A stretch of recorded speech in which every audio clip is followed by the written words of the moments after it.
recording this session here. That's it. Okay. Now coming back, any other devotee? Ashok Prabhu, would you like to say something? You have been our participant from a long time. So Yes, Prabhuji. Yes, Prabhuji. Hare Krishna. If you want to advance in your life in spirituality, you do continuous chanting and serving the devotees is the must. Nice. These two things you follow, you can advance spiritually. Nice. Thank you. Thank you. Gayatri Sampat Kumar Mataji.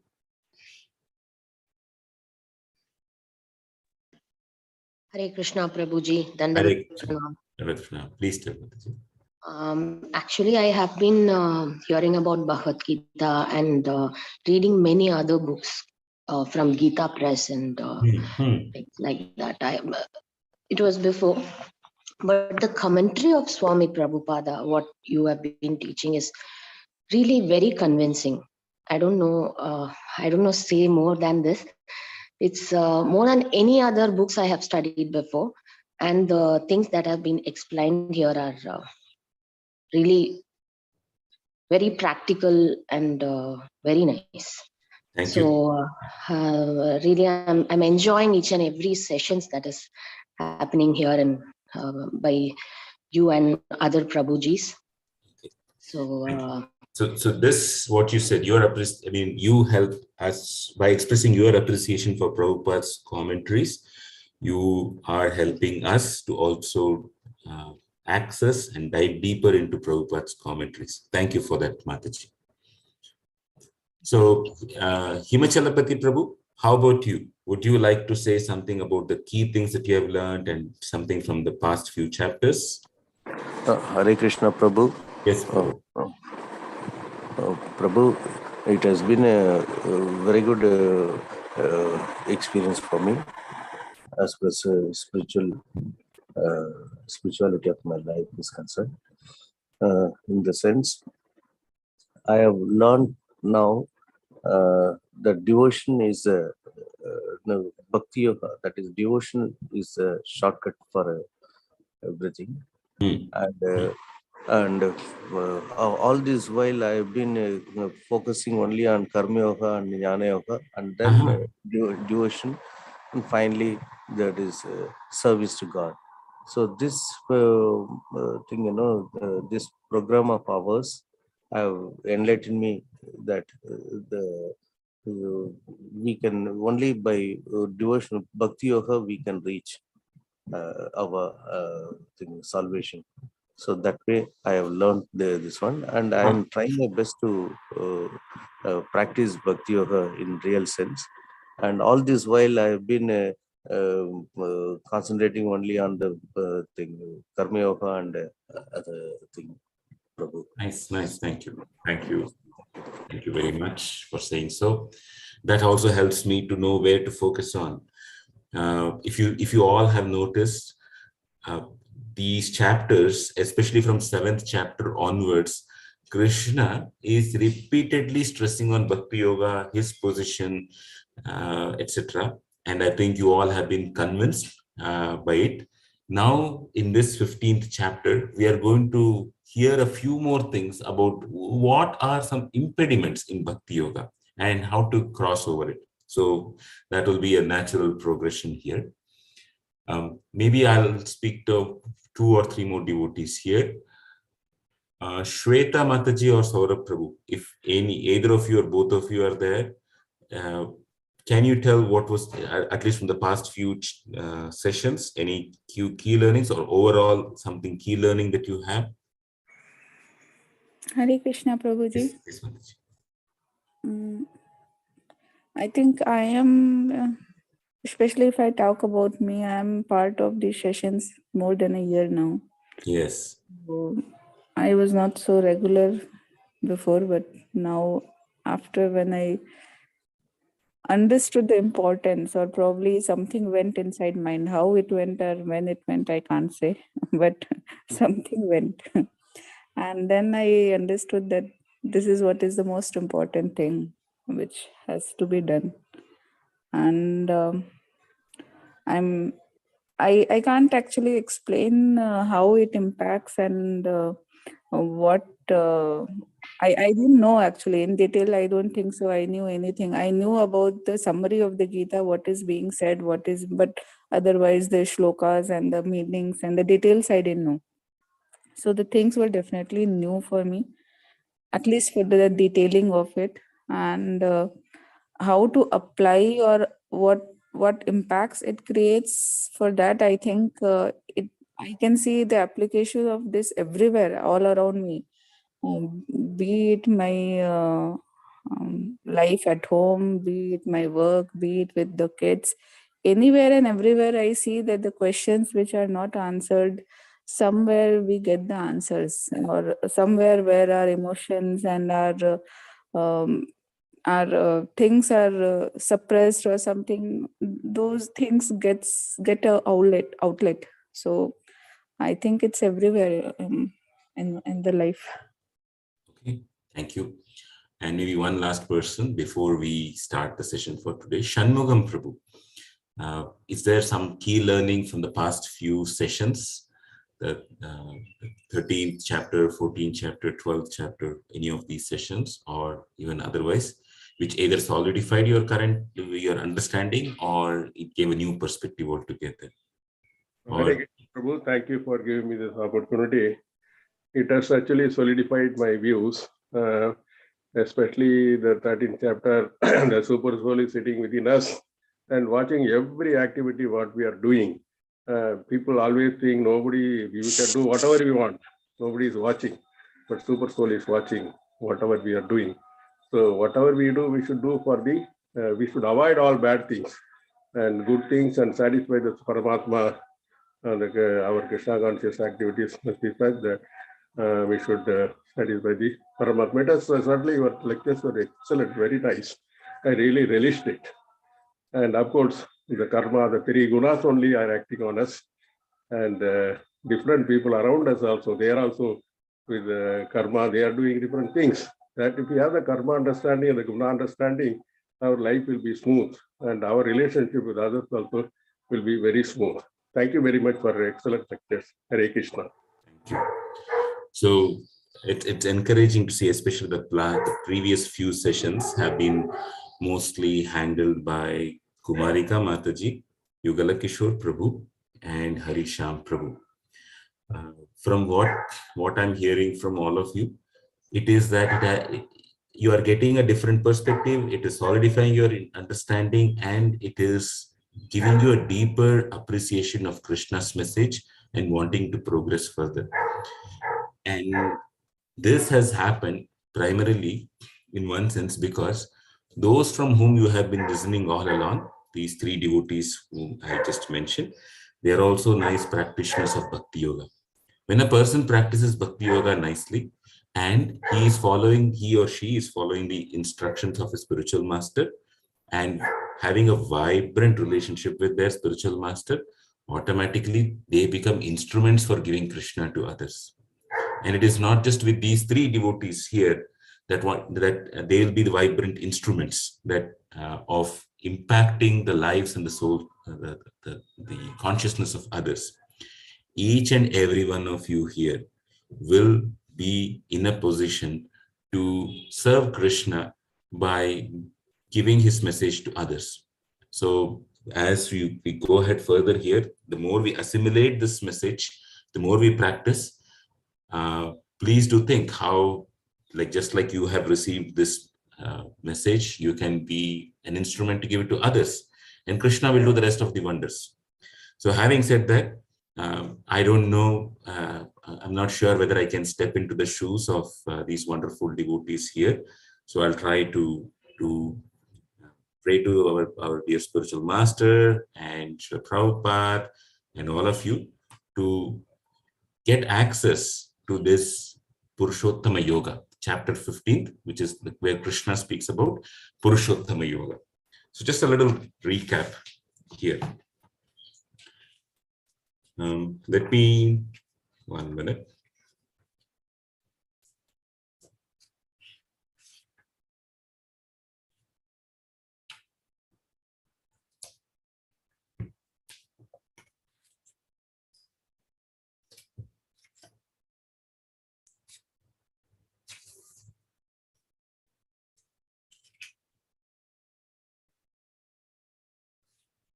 Just a moment, please. Yeah.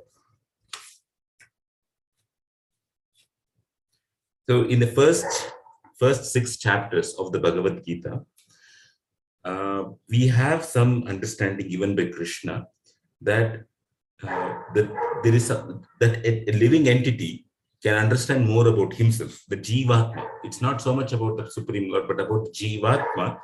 He can get to know about himself through the process called as Nishkama Karma Yoga, which is we do activities for the pleasure of the Supreme Lord, and then we can gradually understand our own self. Then the next 6 chapters said, hey, if you do this properly, then we can, it started with chapter 6, where we can get to understand, as Shanmugam Prabhu was saying here, there's the Paramatma within the heart. So there is in our body, there is a Jivatma and there is a Paramatma. And this chapter today, in the 15th chapter, Krishna is going to state something more explicitly about the Jivatma and the Paramatma here. Okay, so that's the link. So what we are going to read in the 15th chapter today was actually covered in a detailed manner between chapters in chapter 6, and now one big summary verse is going to come. And it's a very important verse in our life. Sometimes we may get confused about what we are doing, why we are doing, and we may even it may lead to some frustration. And that verse which we are going to discuss today will help us. So in the middle 6 chapters, there was the worship of the Paramatma through the Bhakti Yoga, and also worship of Bhagavan, the Supreme Personality of Godhead. Okay, and the other important aspect that we learned, that this worship, when this worship becomes pure worship, also called as Kevala Bhakti, it brings the Supreme Lord under our control, and it enables us to attain the Supreme Lord. So now, having finished those 12 chapters, now we are coming to the last 6 chapters. And in this last 6 chapters, which we have, we are in the 15th chapter today. So the last 6 chapters starts with chapter 13 and then chapter 14, etc. So in these set of chapters, having known that bhakti to the Supreme Lord is the process by which we can come to the stage of completion of our existence. Everybody wants to have the summum bonum of our existence. What is the max that I can do? Everybody has it deep within them. Like often it manifests itself in the question asked, what is the purpose of my life? What is the unique talent that I have that I can exhibit in front of everybody else? What is that unique talent by which I can make myself happy? I can make my family happy. So all such questions are actually coming back to the root source of that question is, how can I live with the fullness of what I can? We are ignorant of the fullness with which we can live, and wanting to understand that fullness and live that, we come to the scriptures here. And that's why most of you have come here to say, there is some lacuna in my life. I think there is something more that I can achieve. There is something that I don't understand, or something that I'm not practicing, or something that I'm not living with. I want to do something more. And for that part here, we need to understand what is the system we are in. So we are in this world, and how does this world work? How do we work? I can function in my best only if I understand the world around me, and I know how to respond to the world around me. And that's why Krishna talks about the world around us. And we heard about how this world around us, quite unlike what the modern science says, is controlled by the 3 modes of material nature. So the topic of the 3 modes of material nature was spoken because it is these 3 modes of material nature are under the control of the Supreme Personality of Godhead.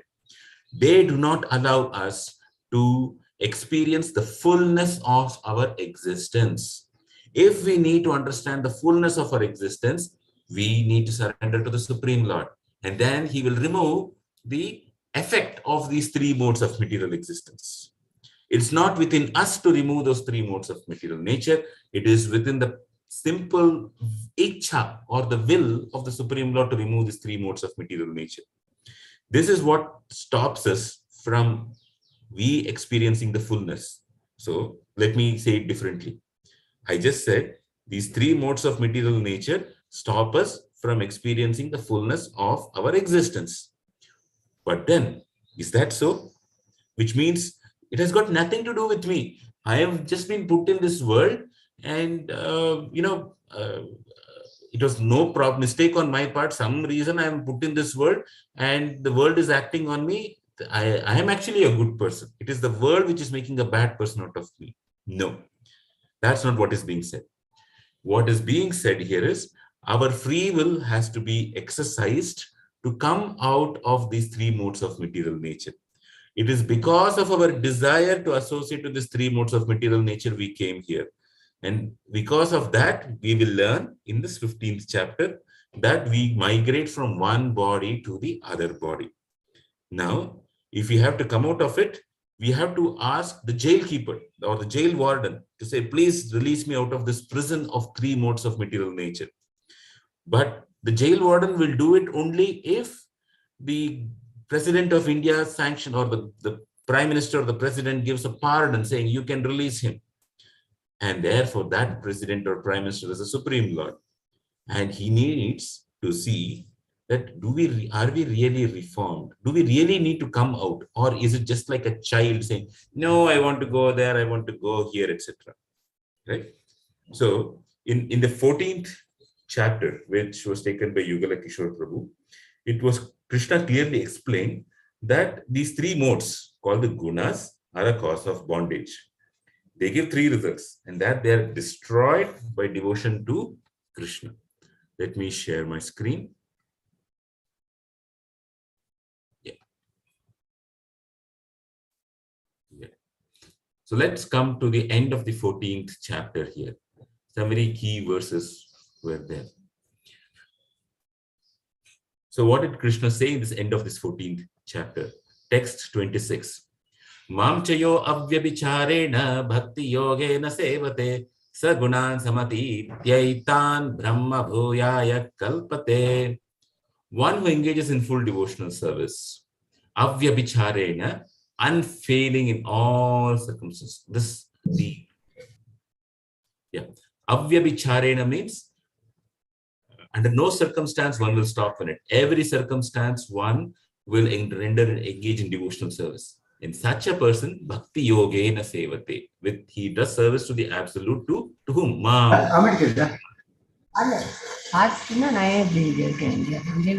Just a minute.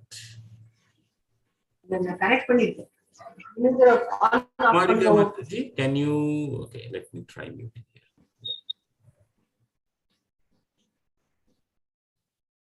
Okay. Yeah. Prabhu, you asked something? Oh, I had requested you to mute yourself. There was some background sound from there, Mataji. That's it.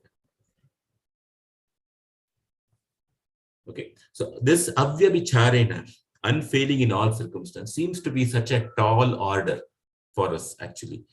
I will need some free time. I need some relaxation time. I need to just chill out. I may just want to go on a vacation. But what is this Krishna saying? Avyabhicharena, at all moments one has to render devotional service. Don't I need to just go to the beach and have a nice juice with me and see the sea and just relax? Do I not want to enjoy it? Do I not want to just go to a mountain and see the greenery?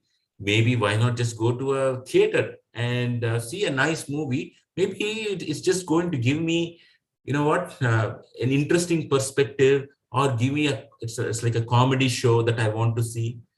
If this is what Krishna is asking, isn't it such a tall order that it is impractical? Now, the answer for that here is to understand this very, very, very, very carefully, which is the last verse of this 14th chapter. Brahmano hi pratishtaham amritasya avyayasya cha shashvatasya cha dharmasya sukasya aikantikasya cha. Krishna says Brahmano hi pratishtaham. I am the basis, or that on which everything is resting upon, for Brahman. And what is the nature of this Brahman? Amrita, immortal, which means there for eternity. Avyaya, which is imperishable. Shashvata, eternal. And Sukhasya, Aikhantikasya, of happiness too. The happiness that we are craving, the foundation of that happiness is Krishna. So if we get access to Krishna, the happiness that we are craving for also comes to us. Now, so it may seem that it is still at all, it is great to understand it from a theoretical perspective. So Krishna does not expect that in one day we are going to render devotional service avyabhicharena, continuously at all times. There is a regimen, especially given by Srila Prabhupada and his spiritual master Srila Bhaktisiddhanta Saraswati Thakur. Add components for rendering service to Krishna throughout the day, and do it daily. And we are going to hear about this daily aspect again today in this chapter 15. Do it every day, do it daily. And you will see that slowly our desire to do more and more and more of it increases. Then it becomes avyabhicharen. Otherwise, we'll be forcing it ourselves upon us. We'll be leading an artificial life.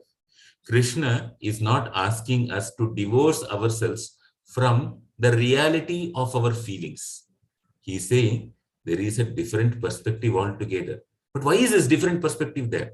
That we are going to see now in the 15th chapter. So let's come to this 15th chapter here.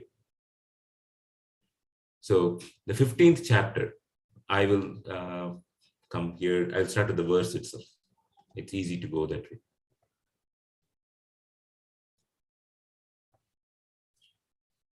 So in this 15th chapter, Krishna is going to explain that, hey, I said that I, Krishna, am the source of everything. I'm the source of Brahman. And it's also this notion of the Krishna, the source of Brahman, is very important, because as our Yugala Kishore Prabhu and others had spoken last time, it is important to know that there is a class of people, the impersonalists, who believe that the Supreme Lord has two kinds of features. One is the Saguna Brahman and another is the Nirguna Brahman. There are people who think the Supreme Lord has form, and in the nature that he has form, it's called Saguna Brahman. He has qualities, he has attributes, etc. That is, he is good, he is kind, he is compassionate, he is chivalrous, he comes to the rescue of his devotees, etc., etc. These are some attributes of the Supreme Lord. And some, there is Nirguna. And they think Nirguna, some people think, means he is devoid of these attributes. So especially the followers of Advaita, the followers of Sripada Shankaracharya say that the Saguna Brahman is temporary and the Nirguna Brahman is the one which is going to be eternal. But Krishna explicitly says that understanding is incorrect, because he says, Brahmano hi pratishtaham, right? He has given explicitly here that I am the repose of this Brahman, which means if somebody is saying that Saguna is inferior, Nirguna is superior, Krishna is saying, no, that is not what I mean here. He says, I as a person am the basis of Brahman itself. So the Nirguna in one sense is just an aspect of the Saguna. The Nirguna means without any material attributes. And I am a basis for that. Okay. So the personal form of the Supreme Lord is not an imaginary form. It is there for eternity. And now Krishna talks about something here. He says in the beginning of the 15th chapter, Shri Bhagavan Uvacha Urdvamulam Adashakam Ashwatam Brahuravyayam Chandamsi Yasya Parnani Yastam Vedasa Vedavid. The Supreme Personality of Godhead said, it is said that there is an imperishable banyan tree that has its roots upwards and branches down, and whose leaves are the Vedic hymns. One who knows this tree is the knower of the Vedas. This seems to be such a complicated analogy here. There is a tree which has roots up and the leaves are down, and one who knows this is an over of the Vedas, the leaves are the Vedic hymns. What are you talking about? And why is this suddenly coming up in the Bhagavad Gita? This is coming up because both in the Kathopanishad as well as in the Taittiriya Upanishad, this example is given. So we often think, we have a confusion. Have you ever seen something like this? A tree with its root upward, branches downward. But this material world is compared to that. Is compared to that banyan tree. Right? So in this world, we don't see explicitly that way, but whenever we see the reflection of a tree on water, then if you look at the reflection, in the reflection, the root is above, the top of the tree is below. In reality, it is something else. And that is what is the relationship between the spiritual world and the material world. So what we often think is we want to escape from this material world and go to the spiritual world. But the problem is that kind of a desire does not help us, or that kind of an escapist mentality does not help us. Whatever is there in the spiritual world is also there in the material world. The only difference is the perspective is different. For example, I may like certain relationships and I may not like certain relationships. But because I don't like certain relationships, and sometimes I may find certain relationships are too burdensome, what happens? We think, let me run away from relationships. But no, there are relationships even in the spiritual world. And when we go to the spiritual world, we have to learn how to live with those relationships. And that is why we are here in this material world, learning how to live with different people. There are some who are favorable to Krishna, some who aren't. Some who are favorable to us, some who aren't. And how to learn to live with them is why we have these trials and tribulations and tests in this world, just to prepare us for our eventual eternal spiritual future. For example, in the Srimad Bhagavatam, there is a wonderful story given where it's a pastime. It's not just like a fictional story. Once Krishna while he was staying in the Dwaraka, there is a famous jewel called the Shamantaka jewel. And this Shamantaka jewel suddenly was missing. And then everybody thought, hey, what has happened? The Shamantaka jewel is missing, and therefore Krishna has stolen it because he wanted it, etc. So imagine, even the Supreme Personality of Godhead, against him, there are some accusations being leveled against him. So, and all the people who are living in Dwaraka with him are his eternal residents. How can they handle it? So it seems like people accusing us of something or we accusing others seems to be a normal routine even there in the spiritual world. But there is a difference. The difference is in the eternal pastimes, such occurrences actually give rise to happiness and thrill for the Supreme Lord. Whereas here, our objective is not to give happiness and thrill to the Supreme Lord, but rather we think, I want safety, I want security, I want thrill, and therefore we engage in such activities. So the only difference here is the root, when we have this reflection here, right? Like the top becomes the bottom becomes the top. Krishna is the basis, the root. You water the root, everything becomes fine. And likewise, making Krishna the center of our life, everything seems to be okay. But what are we looking at? We are looking at the leaves. Like in the reflection, it is the leaves which actually seem to be at the bottom there, right? And the root is at the top, correct? So the root is at the top, the leaves are at the bottom. So we think, what are these leaves?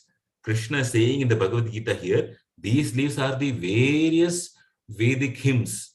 And these various Vedic hymns are telling, you do this activity, you'll become happy. You do that activity, you'll become happy. You do this homa, you do that homa, you tell this mantra, etc. These, which means me being happy is the basis or the root of my existence in the material world. Krishna being happy is the basis of existence in the spiritual world. This is that 180-degree shift that we need to take. That's what Krishna is telling in this first verse of the Bhagavad Gita. So what are the other things with respect to between the spiritual world and the material world?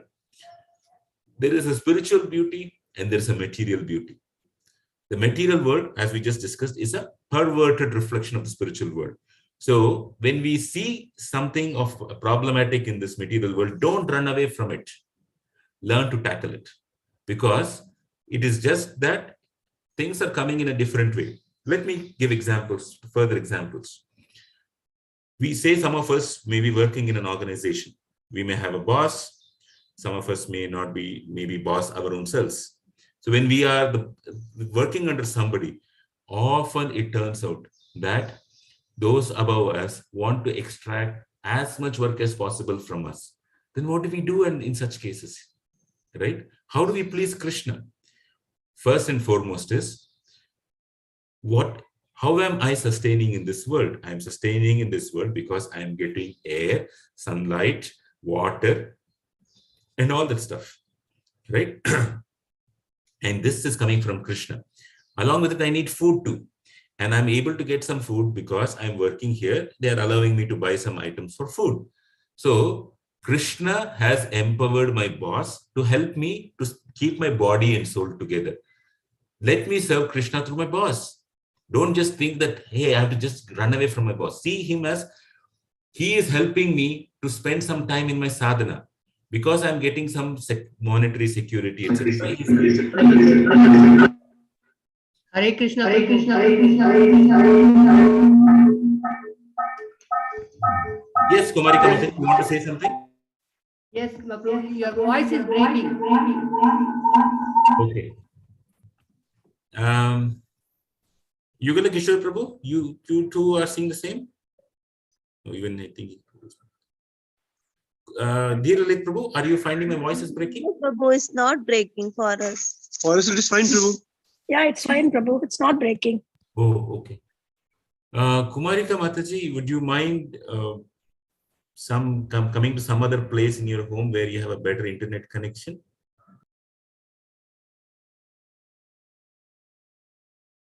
Yes, Prabhu. Okay. So one aspect of it here is that those people whom we meet are actually helping us to relate to Krishna, saying, Krishna is helping me function in this material world through them. Let me have gratitude for them. It's not like we run away from bosses. We express our gratitude and we render service to them in such a way that, hey, you are an expansion of what Krishna wants in this world for me. So I will do something for you. So through that process, what happens? We learn the art of submission. When we can even be submissive to our bosses, then we can even be submissive to Krishna later on. But then comes the other end. Those who are our bosses are also running under the three modes of material nature that we discussed last week. And what are the three modes of material nature? Goodness, passion, and ignorance. Influenced by the mode of passion, a person thinks, I am the cause for everything. So much I have gained today, so much more I will gain tomorrow. This is all it's actually part of the asuric tendencies, demoniac tendencies, actually.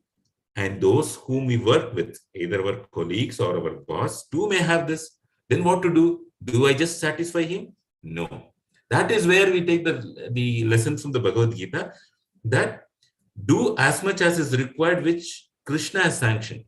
But if, like say for example, I am going to spend 18 hours a day or 19 hours a day working, and just to satisfy this boss for this one, whatever he wants to be done immediately, it means that I am not having time to focus explicitly on Krishna. Maybe this is an implicit service, but there is an explicit service too. And what is that explicit service? That explicit service to Krishna is the chanting of the holy name. When we are not finding time to chant the holy name, the value of other services diminish. Therefore, we have to draw a bar.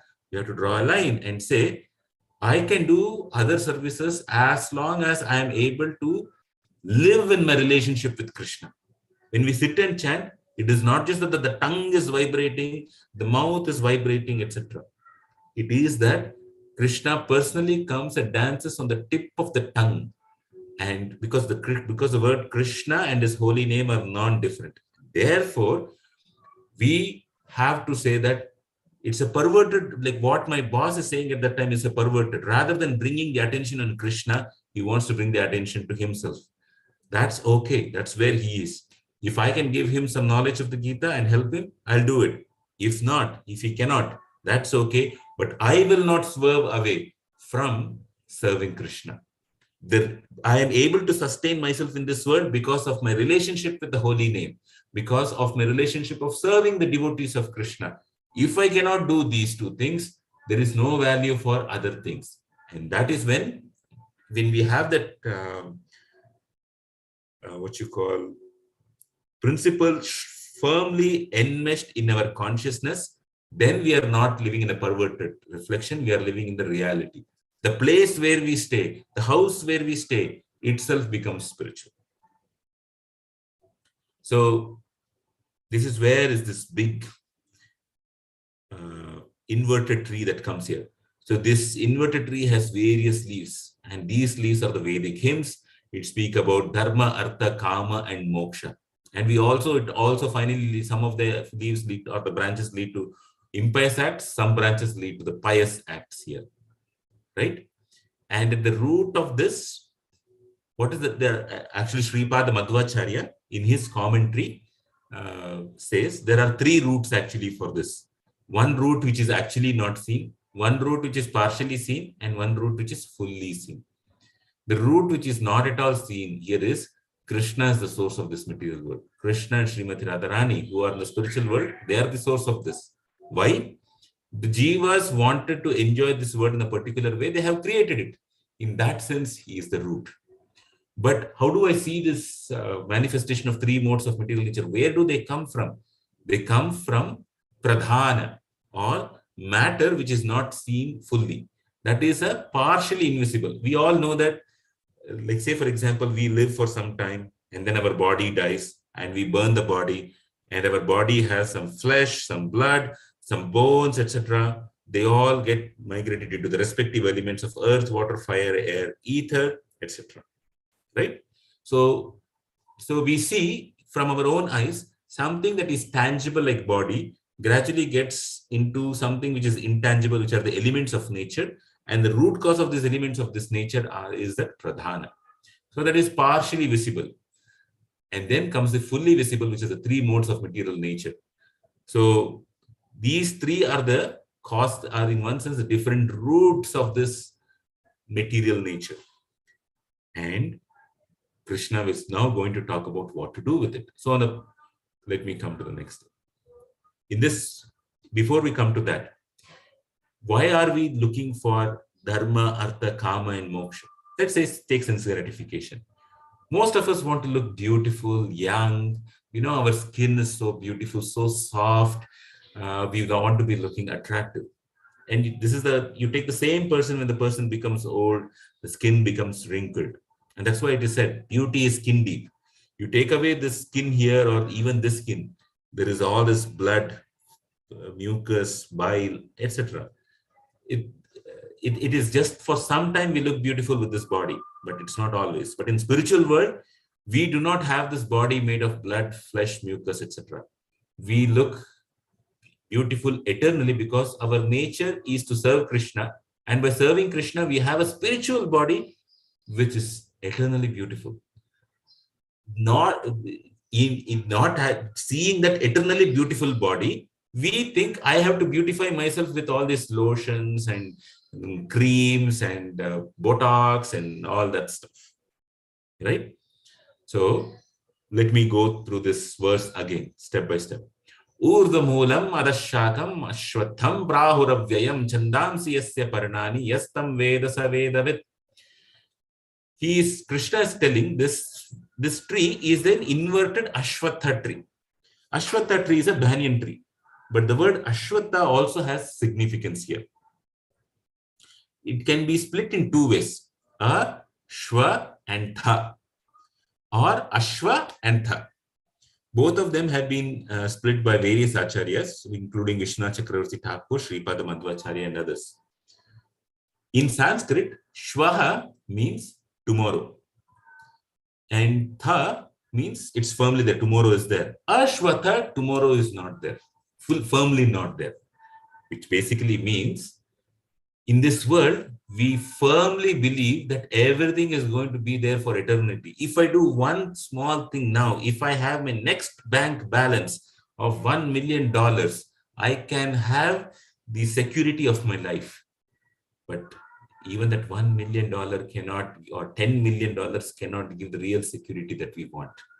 That is this Ashvatha, that it is the illusion that tomorrow is not going to change. Once that I have something now, I can manage everything with it for the rest of my life. That is not there. Another word for it is Ashvatha. Ashva means horse. Tha, like a horse which is firmly fixed. What is a horse which is like determined? What will it do? It is going to run very fast. This world is like that. It's an ever-changing world. We cannot play catch up with this world. And the problem that happens is the soul finds itself to be a fish out of water in this world, which is a fast-changing world. We are just unable to catch up. Especially as we grow older, because we are unable to catch up, we begin to depend on others. And then we start thinking, when I was young, I was not depending on others. Now I have to depend on others. And a sense of frustration happens because we are not attuned to the reality of the world, that this world is going to change fast and super fast at that stage. We cannot catch up with it. And those who think that they can catch up with this world, they can always know the best news. They can always know all the facts in this world. They can know all the trivia in this world. They can do everything in this world. Will find it frustrating. So Krishna further states here, its branches are spreading up and down. Adascha orvam prasrutas sasya shakha. Then he says, how is this nourished? Guna pravriddha. It is nourished by the gunas, the three modes of material nature. And finally, at the bottommost are these twigs. There are these leaves, there are branches, and then there are the twigs. They are vishaya pravalaha. They are these. This is the first verse. Let me go back here. It's easy for you to see the next verse and then explain here. Adaschodam prasartastasya shakha guna pravriddha vishaya pravalaha adascha mulani anushantani karmanubandhini manushya loke. Right? So the branches of these trees extend downwards and upwards, nourished by the three modes of material nature. The twigs are the objects of the senses. The tree also has certain roots going down, and these are bound to the fruitive actions of human society. These are like the prop roots of the banyan tree, right? So these secondary roots extend everywhere, binding this human society to fruitive actions. And what do we do when we are here in this world with this kind of system where we are bound tightly? So Krishna says, the real form of this tree can't be perceived. Let's go to third verse here. Na rupam asyeha tatopalabhyate na anto na cha adir na cha sampratishtha ashvatam enam suviruda moolam asanga shastrena dridena chitva tatapadam tat parimargitavyam yasmin gatana nivartanti bhuya tameva chadyam purusham prapadye yata pravritte prasrita purani. The real form of the tree cannot be perceived. No one can understand where it ends, where it begins. And why Krishna is telling this? We all want to understand, why did I get into the situation? We got into the situation because of karmic activities. We want to trace back and say, was this the root cause, that the root cause? Let me look at my horoscope. What is it that I was a king in the past? I did some activity, for that I did this. If I was a king and I did that activity, what did I do prior to that? It's too complicated. No one can understand where it begins, where it ends, where its foundation is. That's what Krishna is saying. But what do we do with it? Do we just live with it here? Do we resign ourselves to the fact that I am bound by beginningless action? My mind is just being pushed hither and thither by this impression and that impression. In my previous birth, I was a king. I really liked enjoying drinking alcohol. So now also I like drinking alcohol. So it's not my problem. In my last birth, I had that habit. I am just continuing in that habit. I don't want to, put any effort to come out of that habit. It could very well mean something like that, right? But then Krishna is saying, no, with determination, one must cut down this strongly rooted tree with the weapon of detachment. Asanga shastrena, by the shastra, by the weapon of detachment. Dridena chitva, one has to cut. So the Gita is not a treatise or a book or a teaching which says, observe everything, keep quiet. It asks an individual to put strong efforts in a particular direction. Why? Is it that our efforts alone will help us to move forward in life? No. We need the mercy of the Supreme Lord. But for that mercy to be seen, Krishna, for Krishna to send his mercy, he wants to know, are we really serious? So when we put in our efforts to cut down this tree with the weapon of detachment, he knows, yes, this guy is serious. Let me give my mercy to him. Right? So in order to cut this tree with the axe of detachment, Krishna says, yes, detachment is there, but there is also a process of surrender. So we just discussed, right, that Krishna has to see how we are coming through. And that is the next verse, on which I'd like to spend a little time on. Yeah, it's one of my favorite verses in the Bhagavad Gita. Nirmana moha jita sangadosha adhyatma nitya vinivritta kamaha dvandver vimukta sukadukta samnya gachanti amudaha padamavyayam tat. Nirmana moha jita sangadosha. Who can cut this tree of detachment? So there is detachment, but one should also have some additional qualities, which are nirmana. Mana means pride. Nirmana means free from false pride. Okay? Or false prestige. So why is Krishna asking us to be free from false pride? I will start from the opposite itself. The value of false pride. In the spiritual world, Srimati Radharani exists only to please Krishna. The Acharyas, through the books given, through the pastimes given in the Padma Purana, the Brahmanda Purana, etc., the Brihat Naradiya Purana, they bring about many pastimes of Srimati Radha and Sri Krishna. In one of those pastimes, Srimati Radharani is waiting in one of the groves of Vrindavan. In that grove of Vrindavan, there is a small lake and there are nice trees with flowers around them. She is ready. She's taking all the flowers and she's preparing a garland, preparing it for Krishna when he comes. And finally, as she was about to hear it, getting ready, all the more waiting for him to come, it was getting late further and further. She heard that, hey, Krishna is actually spending time with some other gopi. And it so turns out that Srimati Radharani becomes sad out of her pride that Krishna is mine. Krishna is supposed to be mine. How come he is going and spending time with some other gopi? She starts shedding immense tears of love. And while shedding these immense tears of love, then Krishna comes. And when he sees that she is shedding immense tears of love, he too is shedding tears of love. But then, how different is Radharani's pride that this is my Krishna? How can he go and do how can he leave me and go to somebody else? This is what it appears superficially. The Acharyas explain that Srimati Radharani is happy. There are two things which are happening in her simultaneously.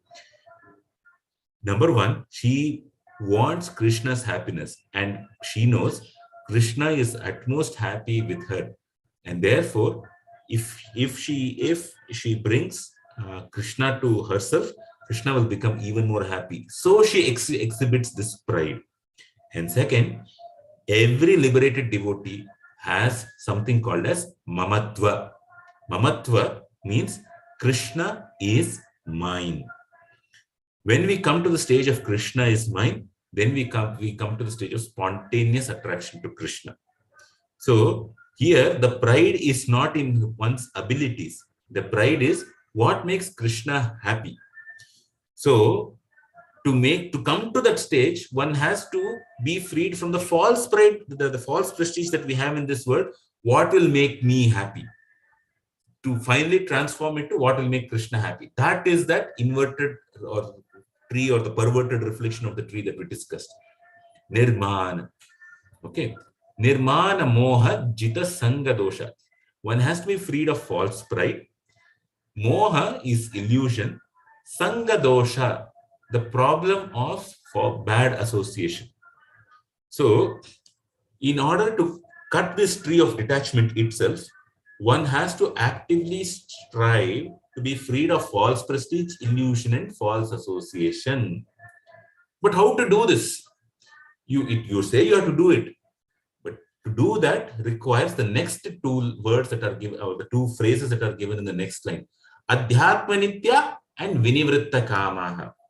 Adhyatma Nitya means we can do this only if Nitya, on a daily basis, Adhyatma, we engage in hearing and reading about the teachings of previous acharyas, the teachings of Krishna, and the pastimes of Krishna and his expansions.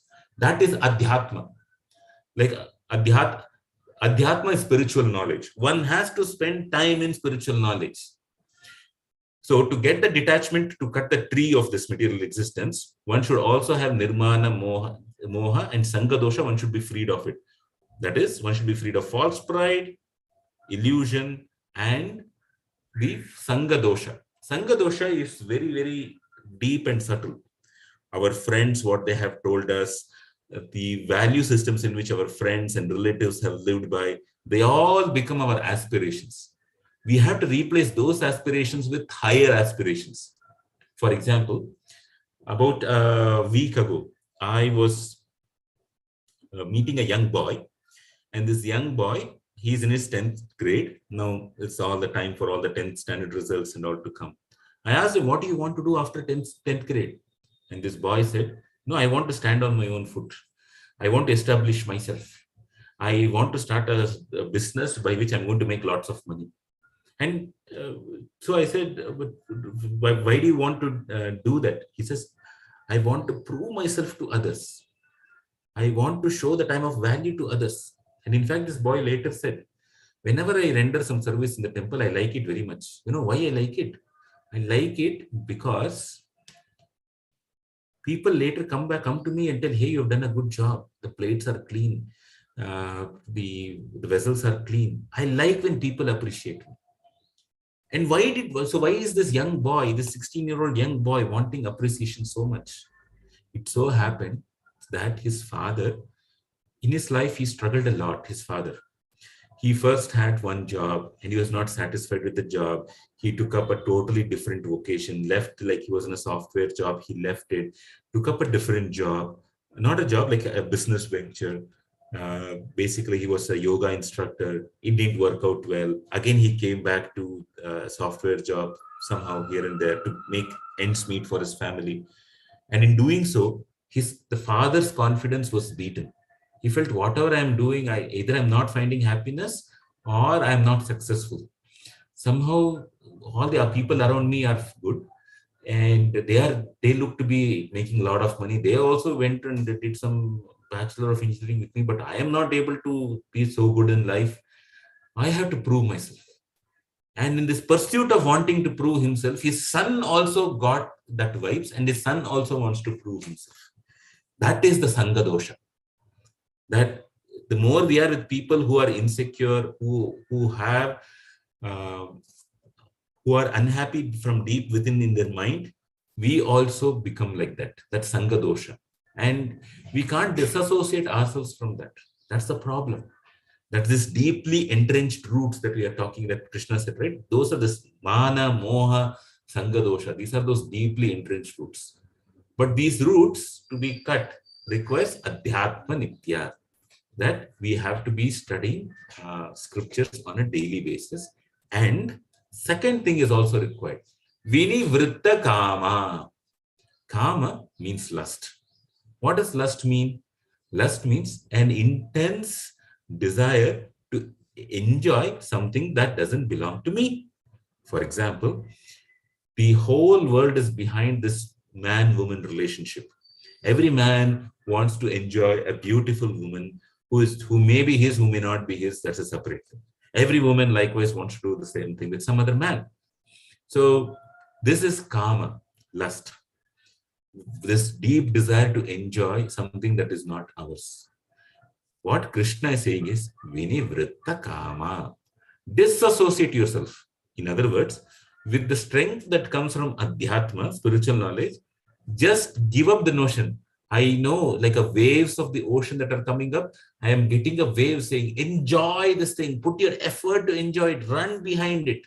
It could be a woman, it could be an ice cream, it could be a masala dosa, anything. But we need to come back and say, I am not meant here to enjoy this. I am meant here to see how Krishna can enjoy this. How Krishna can enjoy this masala dosa. If there is a beautiful lady, well, does she have any other qualities by which she can serve Krishna? Let me make Krishna happy with it. If there is an ice cream, okay, let me say how I can make an ice cream and make Krishna happy with the ice cream. And let me give Krishna prasadam to everybody. That is at vinivritta kama. Now, so we start our life with mana, moha, sanga dosha. We can cut it to some level with adhyatma nitya, vinivritta kama. But then the next level of problem arises. Dvandvair vimukta sukha dukkha samnye. Right? He says there is this dvandva in this world, and the notion of sukha and dukkha. While we are at this vinivritta kama, we strongly come to a stage where actually I want happiness this way, and the scriptures are telling that way. I want sukha that way. Why is that scripture saying that way? Or when we interact with other people in this world, we come to a lot of time where the sukha and dukkha comes, which is people give us, we perceive that people make us unhappy. So we have a deep notion, I want to be happy. And I like things to be done this way. I don't like things to be done that way. That is our problem. So Krishna says to become free from this duality here, we have to surrender unto Krishna. So we had the first level of problem. For that level of problem, it is adhyatma, scriptural study, and disregarding that I am meant to enjoy. But that deep within it will, like a tsunami, it will come in our heart, in the body, in our chitta or consciousness. No, I want to enjoy. I like this way, not that way. I have read the scriptures. I know this is right, that is wrong. I have so much experience. I know this is right, that is wrong. Everybody has to follow me. This dvandva will come. But that is also an impediment to spiritual progress. And if you have to get over that, then comes Krishna, let me surrender unto you. That is what will help us to cross over this dvandva. And how do we surrender into Krishna? Because we have not become pure as yet. We surrender to him through the medium of the spiritual master. And therefore, it is important for us to accept a spiritual master and tell, I perceive this is right and that is wrong. This is my understanding of the scripture. So and so person thinks that is what is right and wrong. What do I do? And then we surrender to Krishna through the words of the spiritual master. That we trust that Krishna has enlightened the spiritual master, and through him we are getting what we should be doing.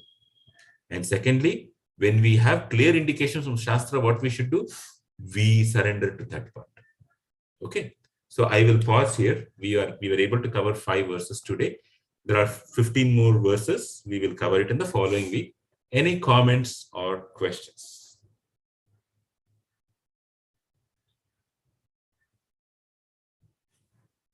Did I bore you all to death today? Everybody sleeping now? No, Prabhu, not at all. It was nice. No, Prabhuji. No, Prabhuji, it was an excellent class session. You're all kind. You are encouraging a small boy here. That's it. Excellent as usual. Your class is something different.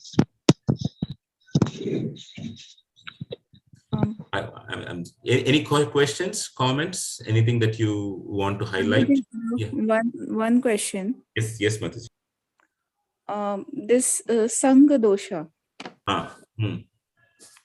Now there are two things, like the things which we can't control, which is beyond our control, the Sangha basically, where we are working, where we are staying, we can't control it.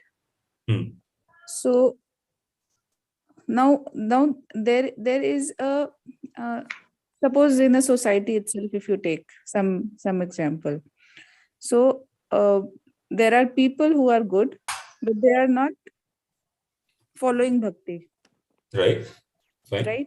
So, and you, I mean, if I talk about me, I'm following bhakti, but I don't think so. I'm so strong that I can influence someone else. So now when there is a sang of I should not leave the sang which anyway I'm around. So, but are they impacting me or I am impacting them? Yes, it is. It does, yeah. So, I mean, leaving them is good, or in what way? Because Sangha dosha, if they are not following bhakti, the Sangha dosha will come. But correct, we definitely. should be with others who are not with the bhakti to probably, I mean, I can influence or not, that's a different thing, but at least some kind of try. So these two things I feel conflicting. So let me understand your question again. We are in the midst of people who will influence us. Then Krishna is asking us to get rid of bad association, right? Or association which does not foster our relationship with Krishna. Now, how can I survive and sustain myself in this world if I come out of a job or come out of work or even say family? Like say you may have your in-laws and your uncles and aunts. They all may have a different set of principles and notions, and they all may be trying to influence you in various ways. How do I come out of it? But if I have to come out, is it just not being in relationship with them, or if I'm with them, I will be influenced by them? How to follow it? Is that a correct understanding of the question, Mataji? Yes, Prabhuji. So basically, people say, right, there is a notion that if you are good and if you are a good devotee, you influence others. But it doesn't happen all the time. I mean, maybe we are not good, but I mean, I see a conflict. So this verse here is not even telling us to influence others. It is telling Jita Sangha dosha, overcome being influenced by others. Being influenced by others, meaning those who are very much in this three gunas that we discussed last week, Sattva, Rajas and Tamas. So for us to come to the stage, Srila Prabhupada has given us chanting in the morning, hear a lecture in the morning and evening, and do some practical devotional service in the morning, and along with family do an arati in the evening. When we do that, this is a Srila Prabhupada sandwich program by which we will you will see that at least for some time when we start doing this, at least 11 o'clock, 12 o'clock during the day, our focus will be on, hey, I read this interesting thing in here. And even when somebody comes to us with vengeance or trying to influence us with bad qualities, we go back to the scripture and say, hey, Krishna responded in this way, or the devotees responded this way. Can I do this way, or can I also respond in this way, or should I do differently? Or even for going further, we have with us the luxury of devotees who are there to help us. And we can call them up and ask them how to respond to this. So by doing so, we are overcoming Sangha dosha by taking good Sangha. Asat Sangha tyag e Vaishnav achar. he will give up the Sangha of Asat, but he should take the Sangha of Sat. That is important. So the taking of Sangha happens at the level of the heart. That is intention. Heart is equal to intention. We can walk around, there's a common statement, be within the world, but not of the world. Like a lotus in the water. The lotus is staying in what they say in Hindi. Kamal Kichad mein khilta hai. My Hindi is not great. So Kichad mein. So that Kichad or this swamp where this lotus is growing, the lotus doesn't get affected by it. For something similar to happen in our lives, we should be very strong in our daily hearing and reading. And that can happen when we have a relationship with the person who has told us to chant, and a relationship with the person who is speaking. Because I can just hear a lecture from anybody, but it will become an intellectual exercise. Yeah, this is a nice point. This is not nice. Let me make notes. I can, you know what, I can tell it to others also, or I can tabulate everything in my notes and make a good note out of it. It will remain at the intellectual level, but it will not go to the aspiration level. Aspiration level comes when we develop a relationship with the person. And that is why it is important to identify devotees with whom we can have some relationship with and hear their lectures on a frequent basis. So then this Sangha dosha is transcended. We can stay within the environment of home and office and yet live with higher consciousness. I'll give you maybe I'll give you a few examples. I'm telling theoretically here. I'll give you a few examples. My spiritual master, His Holiness Rompad Maharaj, I got some opportunity to serve him. And when it so happened that once he was in a meeting where there were several of his god brothers. God brothers means they all received Diksha from the same spiritual master, which is Srila Prabhupada. So amongst his god brothers, there was one god brother who is a Grahastha, and he is a sannyasi. If you go typically with the Vedic Dharma thing, a sannyasi in one sense is higher than a Grahastha. So one of his god brothers wanted to discuss something with him, and I was just serving him, like personal assistant. So he told, can you go and tell that I would like to Maharaj, your spiritual master, that I want to talk to him, and I can come to his place. What time should I come? So he was his god brother. In one sense, they both were disciples of the same guru, but he was giving respect to the ashrama, to the sacrifice that his other god brother, that is my spiritual master, Rompad Maharaj, did. So at that time, I went and communicated to my guru. And he said, oh, he wants to speak to me. Why should he come to me? I will go there directly. So he walked along a little and knocked on his door and said, hey, you wanted to speak to me, I can come there. Just by that one action, he exhibited that it is right for his god brother that he gives respect according to the hierarchy. But internally, he doesn't think that I deserve respect.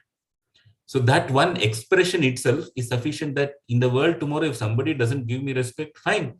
My spiritual master himself considers that he doesn't need to be given respect. Who am I to ask respect, right? So deep within, like how the example I told of this young boy who had the Sangha dosha, that he wanted to be respected in this world, be valued in this world, it can be cut just by observing such great sadhus. First, we have to have the association of such great sadhus.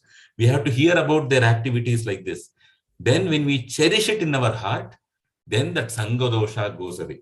And at that time, we can live in this world and still not be affected by it. So there's a part 2 of this past time that I said.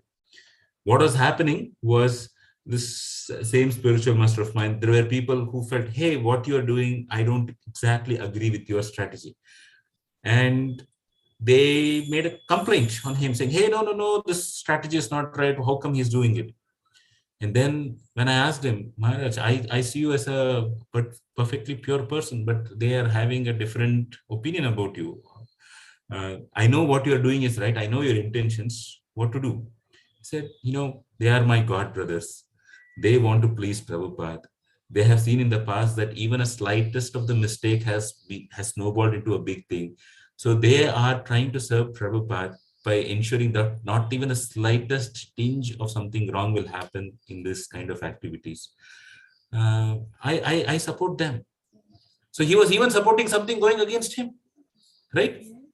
So these are the kind of examples we need in life to come to this Sangha dosha, or without this mana, nirmana, without any false prestige here.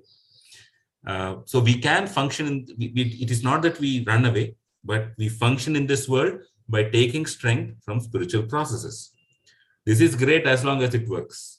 Sometimes it will not work. But like, for example, just because Sangha dosha has been done, does it mean that I go to a movie and see a movie and say, no, I have got a lot of strength from spiritual sadhana, so I go to a movie. But in the movie, there is so much of nudity, there is so much of violence, it may affect us. We are not crossed, so we should take asat sangha to the extent we can tolerate. Sometimes we may not be able to tolerate it, then we'll have to come out of it. That requires sometimes a careful guidance, and in some cases, individuals will themselves know. In fact, when I was in my 11th and 12th, I had a teacher by name Padmasini. She used to tell it. If you can go to a movie and not be affected by the movie and still continue your studies, you go to the movie. If you're going to be affected by it, don't go to a movie. And effectively, she was also explaining a principle similar to what is given in the Bhagavad Gita. It is not for everybody to get into a very toxic environment. A toxic environment can be handled by some, it cannot be handled by some. And in this world, as Krishna said in the earlier chapter, nothing is perfect. Everything has some or the other limitation in itself. So even when we think that I have received sufficient strength to be in this toxic environment, invariably we will fall short of it. So within ISKCON, we typically give something called as a training to young people who join, which is we tell them after some people join or start practicing Krishna Bhakti when they are in their first year of degree or second year of degree, something like that. So when they go to a job, we tell them in the beginning stages, don't work too much. You work your 8 hours or 9 hours, but ensure that you are able to associate with devotees sometime. You are able to serve devotees, and you are able to hear and read and chant, etc. And when he has gained this sufficiently, then we tell him, if your company needs a little more time from you, you do it.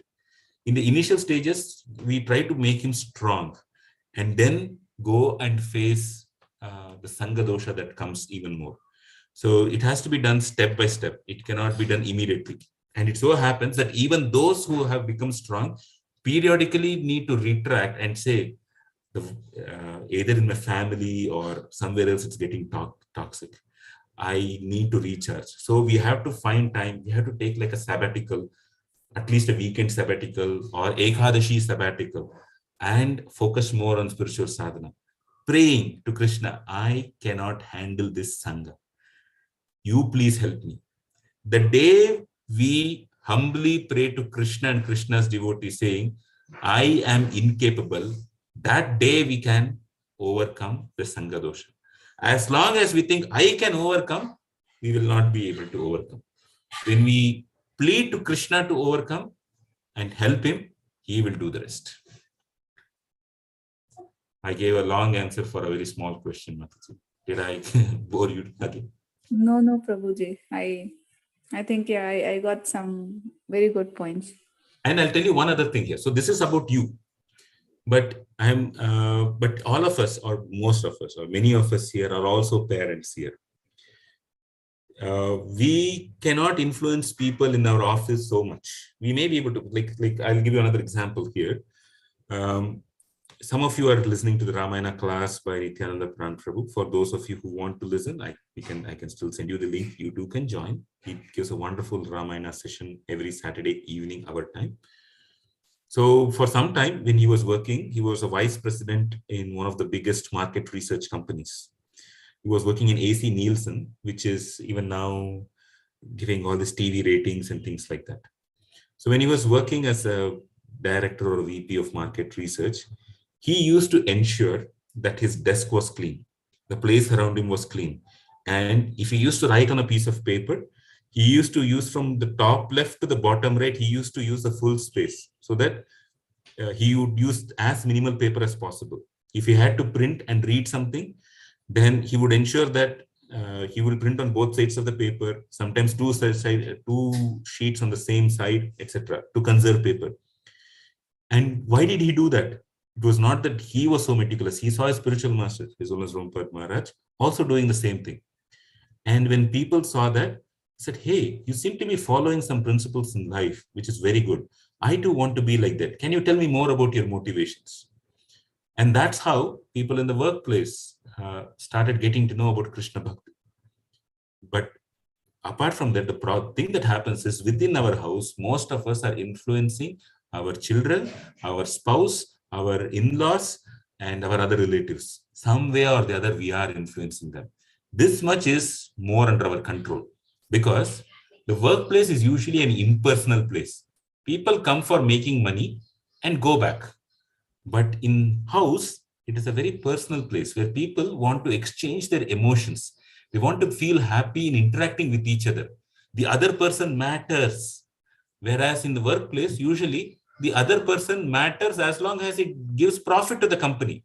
It is the result of his work that is important. But at home, it is the person is important for who he or she is. But it so happens that by working for 8 hours, 10 hours, 12 hours in office, we bring the same impersonal notion onto our home too. We just want to get work done from our spouse. You do this, you do that, give me this, give me rice, give me sambar, and then I'll go sit in front of my laptop and I'll start working. We are not here to be of any value for them. Or we say, I cooked dal, I cooked chapati for you. You don't have any gratitude for me. We expect that just like in our office, we do work, we are given a rating and we are given some remuneration. At the same way, at home, I do something and somebody has to value me for it. So we bring in the work dynamics into our home. So that Sangha dosha we bring in and we spoil the life of those around us and we spoil the life of the next generation. Mostly, we spoil the life of those around us because of our frustration. We are so frustrated that we become at some point in time, we become nagging people. Do this, do that, do this, do that, etc. Because we don't have control over everything in the world outside of us, we try to control the world within home. That's the problem of the Sangha dosha. I'll give you an equivalent example here. Gandhiji had a secretary, and this secretary, like Gandhiji, was very pakka person in the sense that he was an what you call a brahmachari for a good 30-40 years of his life. He was a brahmachari in the sense that he did not have any bodily relationship with anybody else. He had a wife, but he had abstained because Gandhiji was following it. So even I will try to follow it. That is the extent to which this secretary was doing. Very committed to Gandhiji. One day, one lady came and said, "You're such a nice person. Let us have a nice physical relationship with each other." He said, "No, I cannot." But that day, after 30 years, he went home and he had some physical relationship with his wife. I'm not saying this is right or wrong. All I'm saying is, Sangha dosha, he manifested his reaction in one way to the person outside, but at home he does differently. We do react in one way to people under whom we don't have control. We react in a different way with the people with whom we have more leeway. Spiritual life is not about having this dichotomy. This way to the people in office, that way to the people at home. It is trying to see it in an integrated whole. That everybody, whether a person in office or whether a person at home or whether a person in a market or supermarket, anywhere, all of them are related to Krishna. And there is a great happiness in trying to be a servant of Krishna. The moment we are deeply enmeshed in that notion, how can I serve you? Then we will come out of this Sangha dosha problem. So it's very imperative that we sometimes, like an elastic band, you expand it and suddenly it comes down. All the results of our past activities and everything, it's downloaded onto our children. We have to be careful to consciously avoid, to be, first of all, become aware of the vasanas that we have and try to consciously not download it onto our children. They will take some of us, but sometimes it helps us to acknowledge, you know what, my dear daughter, my dear son, I am acting in this way because I am unable to restrict myself. I know this is something that I have to work upon. I am praying to Krishna so that this behavior will go away someday. If you get hurt by this behavior, please do let me know, and I'm sorry for it. When we express things like this in a candid conversation with our spouse, with our children, with our relatives, etc., that opens the door for Krishna to enter their lives. And they'll also become very strong people. Okay, I'll pause here. Any other comment or thought? Thank you, Prabhu, for the very good answer. I mean, I really got very nice points. It's something we all struggle with. That's why it's easy to say. We all are grasses. We struggle with it. What to do? Any other thoughts, comments?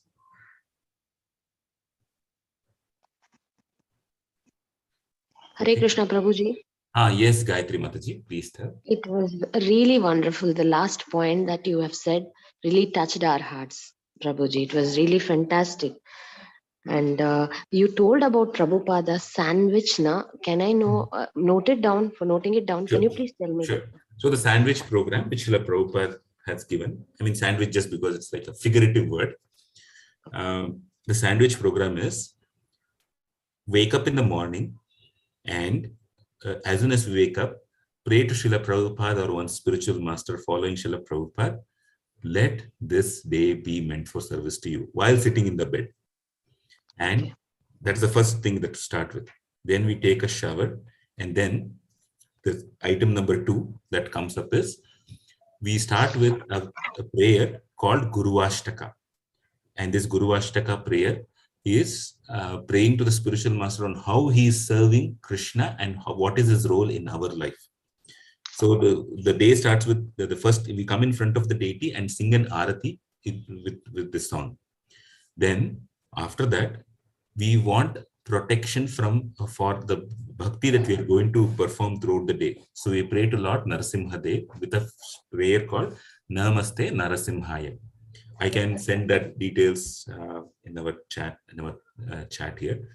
Thereafter, one says, now the bhakti is protected. The root cause of bhakti is the Guru who is giving it to us.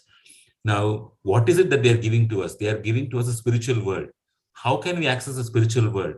It is Tulsi Maharani, who is an intimate servant of Krishna, who is going to give us access to this. Vrinda, she is also called as Vrinda Devi. So we pray to Vrinda Devi, please allow me entrance into the spiritual world. And so we tell a stotra for Tulsi Maharani. Namo Nama Tulsi Krishna Prayasi. That's a shloka there. And we water Tulsi Maharani.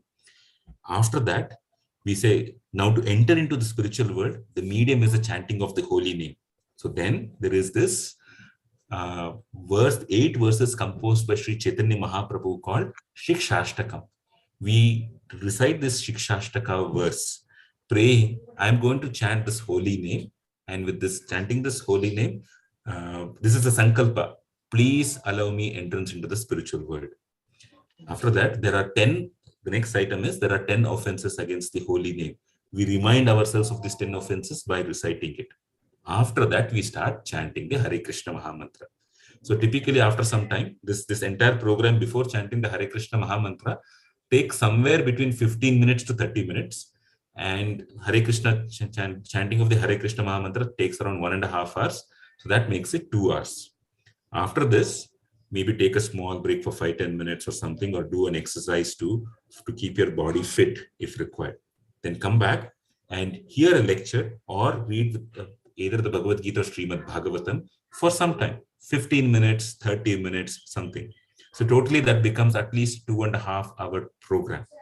So read something, hear something, etc. And consistently every day. Thereafter, take Krishna Prasadam. Cook for Krishna and offer it to Krishna and partake of it, and you take your breakfast. Then start the rest of the work for the day. So the work starts. Prior to that, we had this 2.5 hours of connection to Krishna. Then maybe 8 hours, 10 hours, 12 hours, depending on the person, some work that is there. During the work time itself, around noon, come back and think, what is it that I had learned from scriptures for the past few days and today? Are there some circumstances asking me, which are allowing me to act accordingly or not? Or worst case, if there is no circumstance, nothing is there, try to memorize a verse so that we can be in touch with Krishna even more deeper, around 12 o'clock, 1 o'clock, around noon time or so. So by the time, and then finally we are done with it in the evening, 6 or 7 o'clock, take a shower or wash the face, etc. And do an arati for Sri Gauranga Mahaprabhu, Sri Chaitanya Mahaprabhu, and it's called Gaura Arati. And there is this shloka, this small shloka, and we pray to Gauranga Mahaprabhu. I spend this entire day.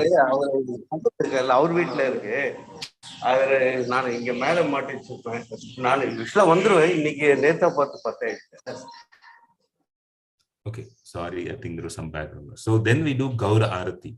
And this Gaura Arati is, I was beaten black and blue throughout the day. You, Chaitanya Mahaprabhu, you are responsible in Kali Yuga to help us come back to Krishna, to give us love of God. Please help us. And along with it, sing some light thing like a bhajan, etc. with family.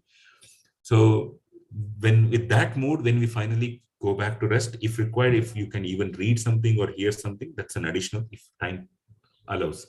So there is 2.5 hours in the morning, there is half an hour to 45 minutes in the evening, 5-10 minutes in between during the day, and then there's 8 hours of work. This is the sandwich program, like spirituality in the top and the bottom are the two buns, and there's a patty in between, which is the work.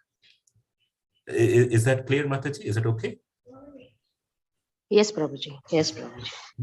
So I will I'll send all the shlokas, some for the morning and the evening program. I will send it in the group itself.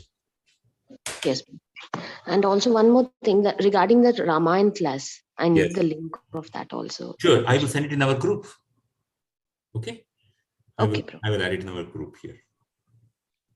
And so this, I will even share the link to the past classes. He has given, he has completed from Balakanda, he completed Ayodhya Kanda, then Aranya Kanda, and now we are in Kishkinda Kanda. We just began Kishkinda Kanda. And many such life application lessons. Ramayana is one such treatise where the Supreme Lord teaches how a human being should live. And His Grace Nityananda Pran Prabhu has brought it out very nicely, how we have to live in our world, in this world here. So you can even go through the past lectures, etc.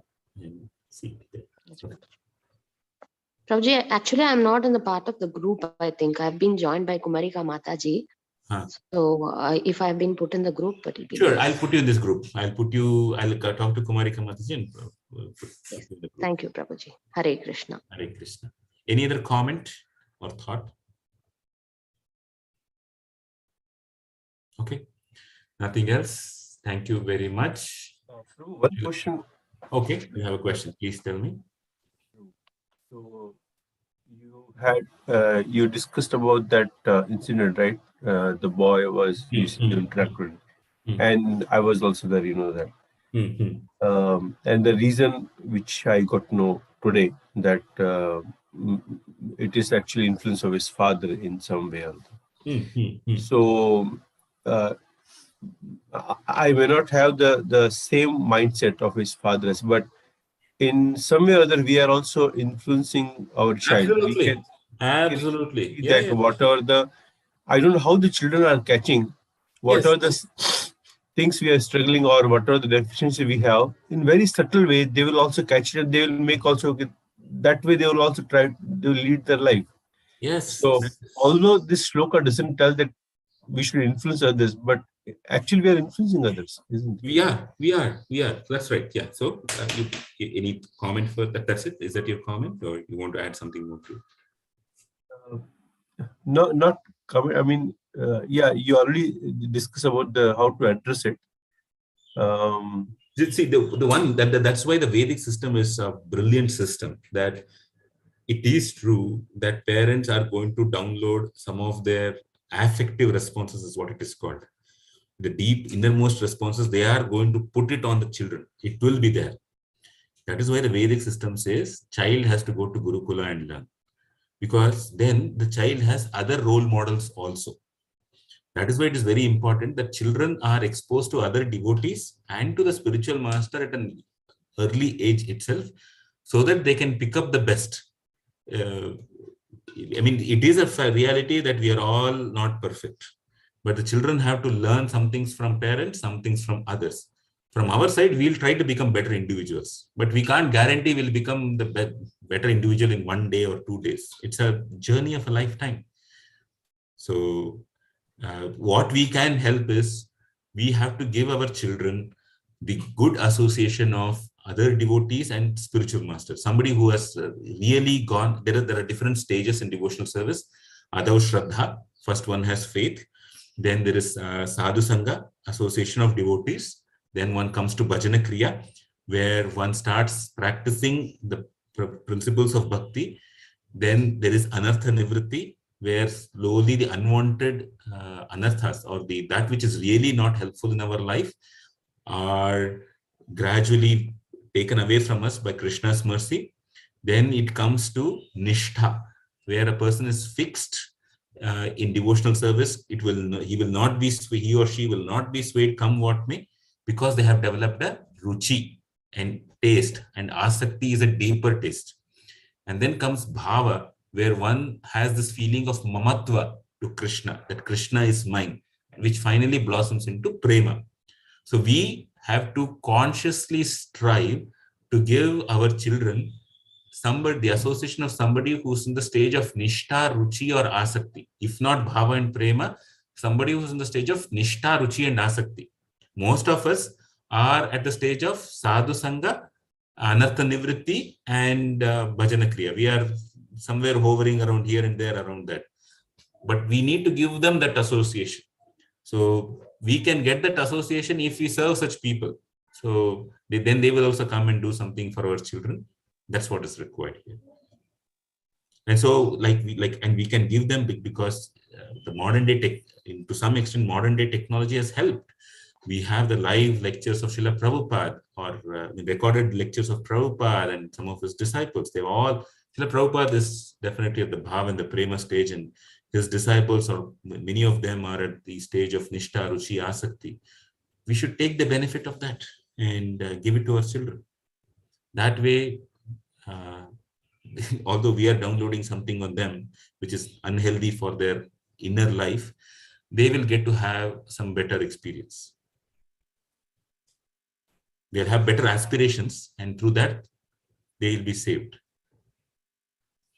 Is that fine? Yes, true. Okay, yeah. Prabhuji, can I know about that? Nishtha means what, Prabhuji? Nishtha means being fixed in one's devotional service to Krishna. Like, for example, at our stage, suddenly, I may not want to, every activity want to please Krishna. Something is for me, something is for Krishna. I will chant for Krishna. Maybe I will eat somewhere, whatever, only Krishna prasadam. But, I need a little break, and, I have to go to Goa to see the beach and enjoy the beach. Little happiness I need. But at the stage of Nishtha, that person wants to give happiness to Krishna, and by that itself, he'll become happy. Okay. Okay. And Ruchi? Ruchi is a taste in devotional service has arisen. So in this Nishtha is the beginning sprout where one is getting reciprocation. In Ruchi, as one starts chanting in the tongue itself, suddenly the tongue will say, no, I don't want to stop chanting. It's so tasty. Like for us, if we drink mango juice, it is tasty. Or if we take some paneer sabji, it is tasty. But for a sadhu, as he chants the holy name, he finds the perfection that is there in the tongue. The tongue has become fully spiritualized by chanting the holy name. So he gets a taste in that sense too. He gets a taste in loving relationship with devotees in Krishna. Rather than focusing on what I can get from others, he has got a taste in trying to please others. So that is at ruchi. And he then comes asakti, that I don't want to have a moment without doing this service. Then comes bhava, that Krishna is mine. Okay. Okay, Prabhuji. Yeah. Thank you. Thank you. So we'll end our call. The Yes. prima part also, if you can let us know. And prema is consolidated bhava, or like, fully concentrated bhava is prema. So when there is immense bhava, it becomes prema. And even beyond prema, there are steps. So that's too high for us right now. Okay. That's it from my side. I'll end here. We'll continue in the next week. We'll complete this chapter. And next week, it's a very important aspect which we talk about. Some of you had questions on the notions of Advaita, that we are one with the absolute truth. So we will hear one more verse here where Krishna refutes that notion completely. And then he talks about 3 verses which are very important. He says this is the summum bonum, etc., and how it is important. We'll talk about that too. So we'll end here. Thank you very much. Srila Prabhupada.